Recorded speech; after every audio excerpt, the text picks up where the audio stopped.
Bonjour à toutes et à tous, bonjour à tous les suiveurs et à tous les inconditionnels de Grégoire Omnisport doomu Gane Ndiaye warul tiit warul ragal. Donc Krépin Diatta Hertha Berlin pare nañ pour teg table 20 millions d'euros qui équivaut à 13 milliards de francs CFA pour recruter Krépin Diatta. Donc Krépin Diatta qui veut quitter Bruges parce qu'il a fait 3 saisons avec 2 titres de champion de Belgique. Donc niveau Belgique actuellement c'est trop petit pour Krépin Diatta. Allemagne c'est un bon championnat parce que ñu bëri ñu ngi naan na dem ay Dortmund wala Leipzig wala mu dem FC Séville wala ay Valence fële ci Espagne.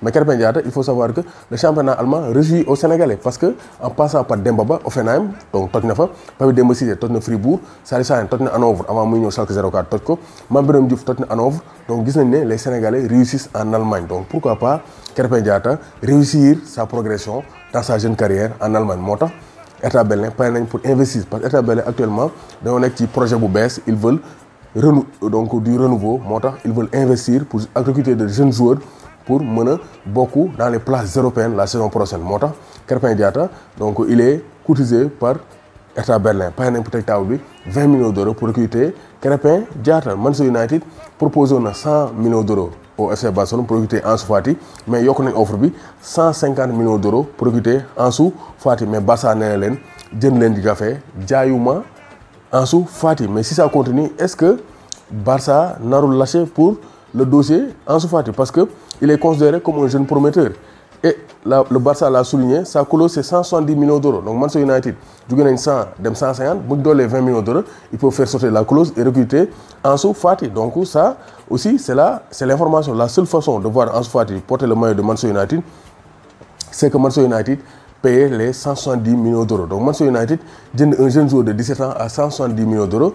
Est-ce que United dina ko def? En tout cas def nañ offre 100 ak 150 donc bu ñu defee 170 aussi du bett kenn. Donc Real Madrid aussi def nañ une première offre pour le jeune prodige allemand la révélation cette année Kai Havertz. Donc une offre rejetée donc très éloignée des 100 millions d'euros parce que gars yi Allemagne aussi Leverkusen nee nañ 100 millions d'euros ou rien sinon duñ bàyyi Kai Havertz. Donc Barça aussi ñu ngi lutter bu baax a baax pour mën a indi Miralem Pjanic. Donc selon la Gazzetta dello Sport donc PSG ak Chelsea aussi ñu ngi ci danse bi pour recruter Miralem Pjanic mais Pjanic moom nee na Barça ou rien. Donc loolu leer na. Donc Tanguy Kouassi le jeune parisien révélation en fin de saison moom il va signer au Bayern de Munich. Paris nag c'est ça le problème Kingsley Coman joueurs yu bëri dañ leen di former mais duñ leen signer loo wala duñ leen garder comme Adrien Rabiot aussi gardé wuñ ko. Donc il est parti à la Juve. Donc Tanguy Kouassi aussi qui est un jeune prometteur il va quitter le Paris Saint-Germain pour citer au Bayern de Munich. En tout cas Bayern moom liñ nar waxuñu ko parce que actuellement ils ont une équipe jeune te ku ñu jàpp dañ lay dóor ba nga tëdd. Donc Newcastle